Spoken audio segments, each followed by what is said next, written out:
Tricia? Oh, I thought we had burglars. Been a long time since I've seen this hour of the morning.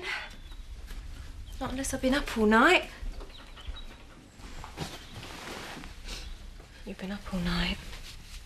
I couldn't sleep. I said to wake me. I told you last night, he's not worth it. He's a two-timing little creep.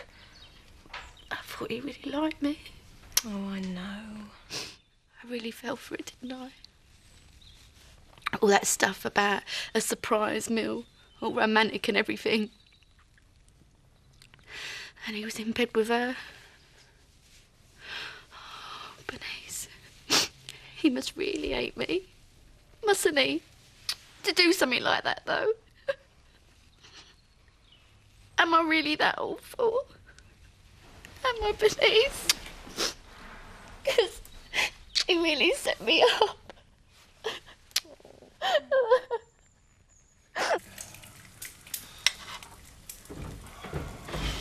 Whoa! Just in time. Eggs sunny side up, crispy bacon, salt potatoes. You what? Fried spuds, Terry. Yeah, I know what they are. It's just that you don't usually cook me breakfast. Can't a mate do a mate a little favour every now and again?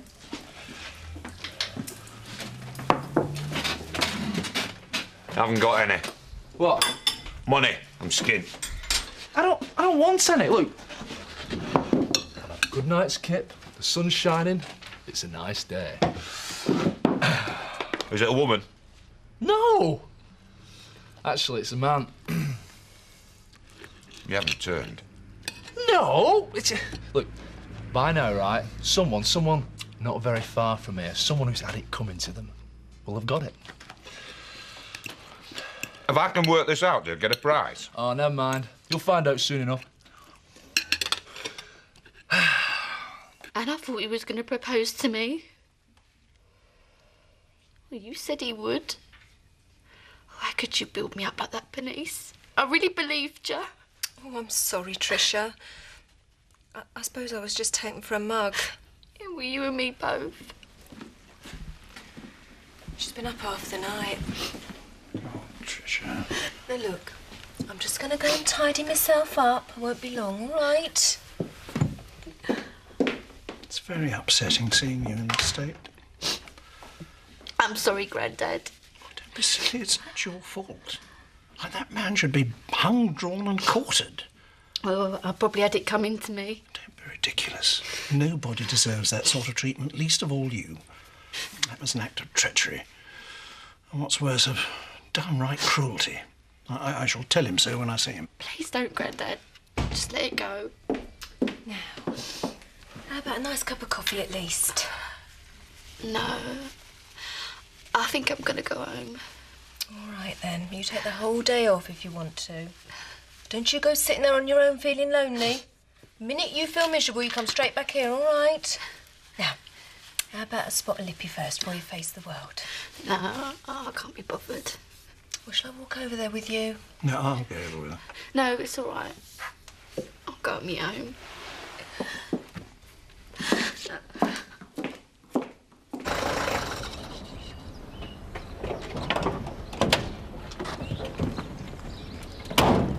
Morning, Tricia.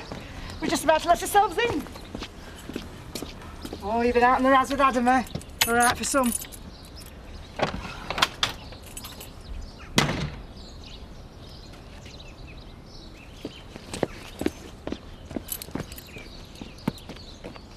You super glued to the seat or what? I can't go in. You what? Well, it's Tricia. I mean, you saw her just then. She's been avoiding me all week. Oh, is that what that were? Thought she'd be Todd. Well, you know, me and Gavin. I don't think I'm Tricia's choice of decorator. Well, that can't be helped. We've done the ceiling, we've got 4 walls to wallpaper. I can't. Am I working with a man or a mouse? Lisa, What? have you got any cheese? Get in there. Can I speak to Mystic Monday? Oh, right. Well, it's Sam Dingle here. Samuel Jonah Dingle, that is. What? Oh, right. My problem is I've got this pig here that won't do its business. A what? A blockage? What do you mean? Oh, no, not that sort of business. I mean, you know, it won't do the business. Perform like. Its name's Arnie. Phone back when? What? You mean I'm going to be on radio? Hello? Lisa thought, well, I thought I'd just come and say hello. But, God, you look terrible. Come to gloat, have ya? We'll go on and have a good gulp. Of course, you've seen it all before, ain't ya? Well, I'll tell you one thing.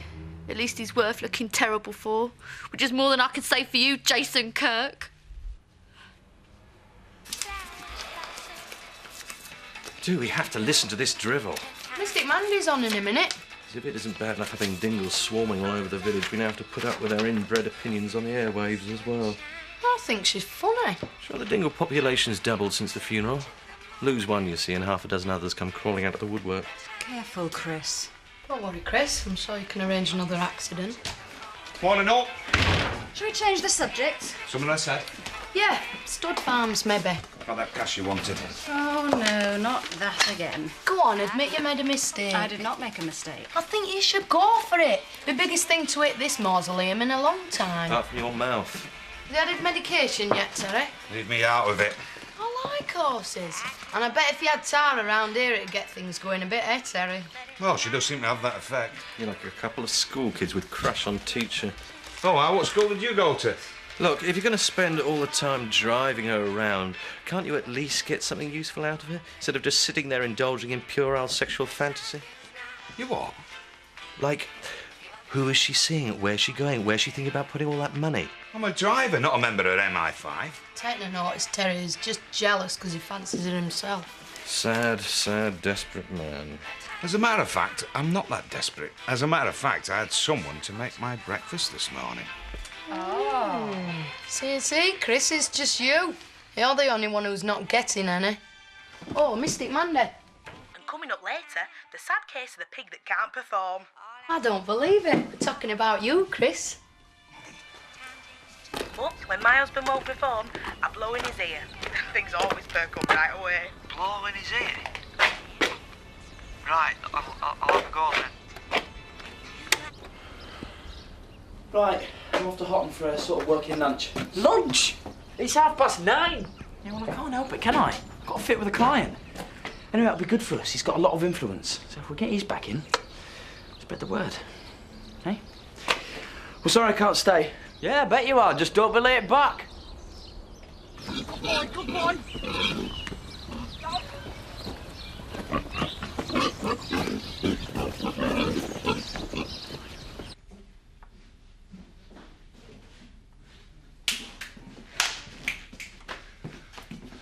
Oh, been waiting for you. I'm not late, am I? Something the matter? Yeah. We're all a bit upset, Marlon. Someone we thought was, well, quite a decent fella, really. Yeah. Quite a nice human being. Is actually a complete... Adam. It's Adam, isn't it? Oh, what did she say? Oh, I'd love to have seen his face. They're two-timing. No, Marlon, it's you. Me? Yes, Marlon, you. Adam may be a two-timing little toe rag, but that's nothing compared to what you are. Compared to what I am? Yeah. What was your problem, Marlon? Jealous, were you? Jealous of his success with the ladies? Jealous of his pretty face and his bedside manner? He's a vet, Bernice. What? Animals don't have beds. Don't you dare! Don't you dare try and be funny with me after what's happened! You set me up. You made me set up one of my best friends, one of the nicest girls I've ever met, someone who wouldn't hurt a fly. OK. So Adam was two-timing her. Well, he might have told me about it so we could have decided what to do. We might have even told Trisha about it when the moment was right, when she wasn't so stuck on him. Although we might have decided to leave well alone. Let Tricia deal with it in her own way, if she ever found out. It's a little bit patronising, don't you think, Marlon, playing God with other people's lives? But to do that to her, to let her find out like that, oh, that really takes a special kind of sadist. Only thinking about yourself, were you, Marlon, about how you felt about Adam? Well, you certainly weren't thinking about Tricia, were you? Can you imagine? I can. I've been there. She's in bits, Marlon. In bits. It's not Adam you've destroyed, it's Tricia. Where are you going? Talk to Tricia. She's not here. Where is she then? At home crying her eyes out. Get back here! Don't you dare go anywhere near her. You've done enough damage. No, you get in that kitchen, Marlon Dingle, and you stay out of my sight. You're lucky I don't sack you.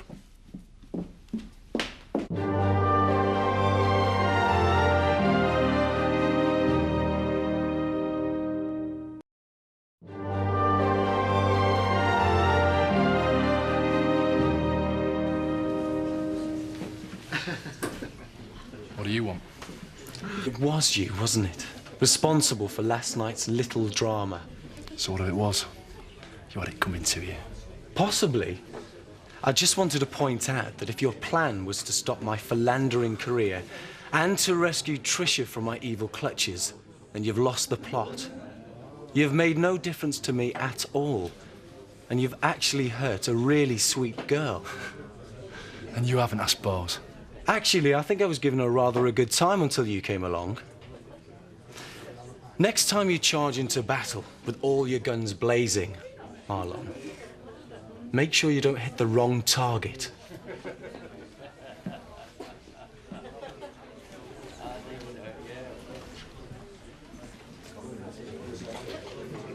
I want a word with you, young man, about my granddaughter.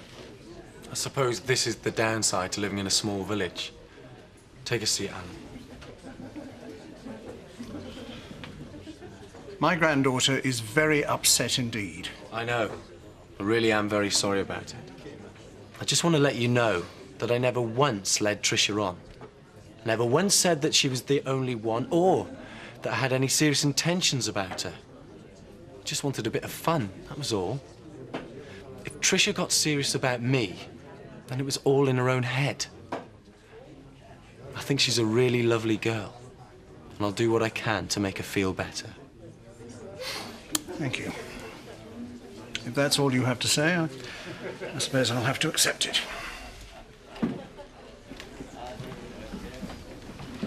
What did he say? That man has no moral sense. Exactly. He made me feel quite old, really. I'm glad all the younger generation aren't like that. At least you have a sense of chivalry and decency and fair play. Yeah. Lisa, nice to see you. Just thought I'd drop by, see how you're getting on. Oh, I'm fine. You've had tea butter, eh? Oh, no, I've just had one with Jason. No, go on, mate, perhaps. Just one. He's got his lunch break then, is he? He's got who? Oh, I know him. Bloke in a suit popped by for a couple of minutes this morning on his way to Watton. Yeah, he's on his lunch break. Like that, is it? I told you wouldn't stick at it. You've got to sort him out. Don't worry. I will do. Good. So how's it keeping you and Jason then? Nice bloke. It's great. There's plenty of work, any road. All sorted then. All sorted. Marlon?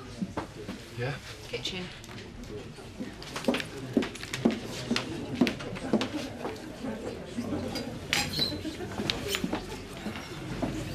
Good. Thought I'd find you in here.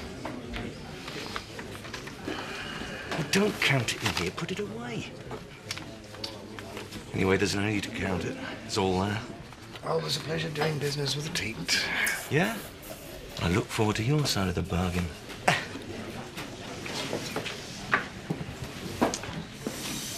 That Chris Tate is loaded, isn't he? Smart little lady, aren't you? What's it to you? Always interested in men with a packet. Well, that's always the impression you've given me. Would you like me to effect an introduction? Get off. He's old enough to be my dad. Hello, Seth. What can I do for you? I've come to cast this. Oh, post office business. I'll just assume the mantle of postmistress. There's no need to get changed. No, it was just a figure of speech. Thank you. But this is Betty's pension book, Seth, and she hasn't signed it. Oh, heck. Emily! Emily! Did you hear me on radio this morning? Yes, I did, Sam. You were wonderful. Everybody heard me. It's like I'm famous. Only just now I'm engaged.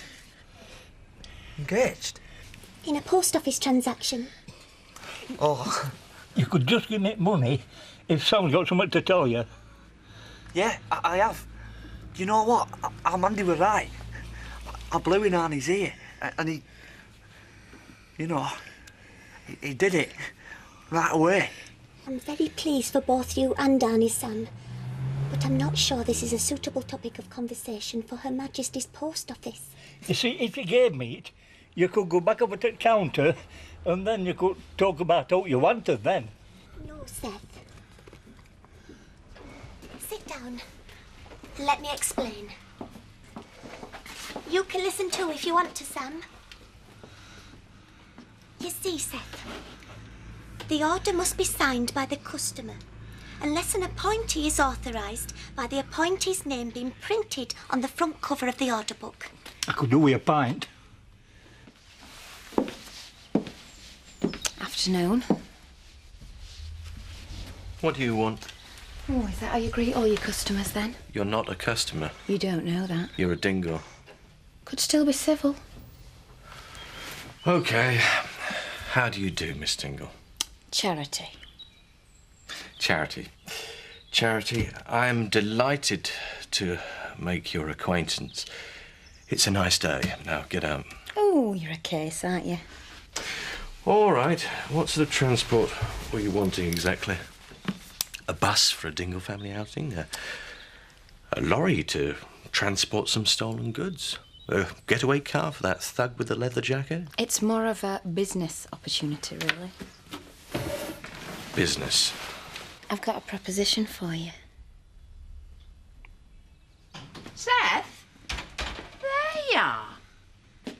What are you doing with my pension book? Oh, it was to pay window cleaner, Betty, love. I'm a bit short. Oh, aye. Not that I'm doubting you for 1 minute, Seth. But there's only one person going to cash Betty Eggleton's pension, and that's Betty Eggleton. Right. You can have it, Betty. I'm the best of British. Me and young Sam are going to the pub. You couldn't lend us a fiver, could you? You've got a nerve. Famous for it. Of course, I don't need to do this. But I'm a busy man. It might just suit me to do business on my doorstep. Yeah, wherever you like. I insist on total discretion, of course. I have a son. I don't want him or my family getting mixed up in my affairs. Well, my uncle's axe blood pressure's a worry to me, so I don't even let him know I'm in business. Well, that's settled then. A private arrangement just between us. I'll have that drink now. Subject to the money, of course. And the quality of the goods.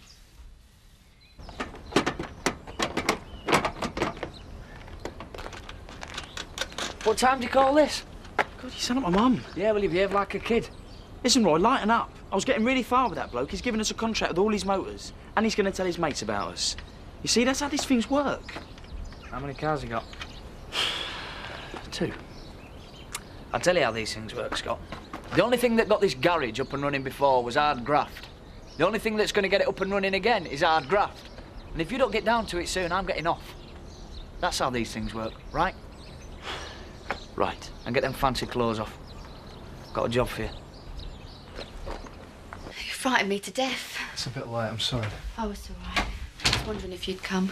Well, I would have come early, but Bernice wouldn't. Oh, don't worry. So, she told you then? Yeah. I'm sorry. That's okay. I feel a bit better now. I've just made a prat of myself again. Still, it was nice while it lasted. Yeah? Yeah. It just... well, it just hurts a bit. But it'll get better. Usually does. Still, it's nice of you to come. Tricia, I've got something to tell you. Well, go on then. Adam didn't do this to you. Well, he was two-timing you, but you finding out like that... it was me. I got Virginia to set up a date with him, and I got Bernice to get you around there, so you'd find them together. And, yeah, Bernice didn't know anything about it. It was just me. You got Bernice too, so's I'd see them together. You did that to me. You don't have to say anything, you know. Bernice has already said plenty. I know I messed up, and I wasn't thinking about you. See, well, I was only thinking about me, about how I felt. I don't like him, you see, Adam. I'm jealous. Come on, Mom, you're 25 years old. You can do this. Come on. The thing is, Tricia, I'm very fond of you. Oh, that's pathetic. Okay. The thing is, Tricia, I like you quite a lot. That's pathetic too. Tricia. I fancy you like mad.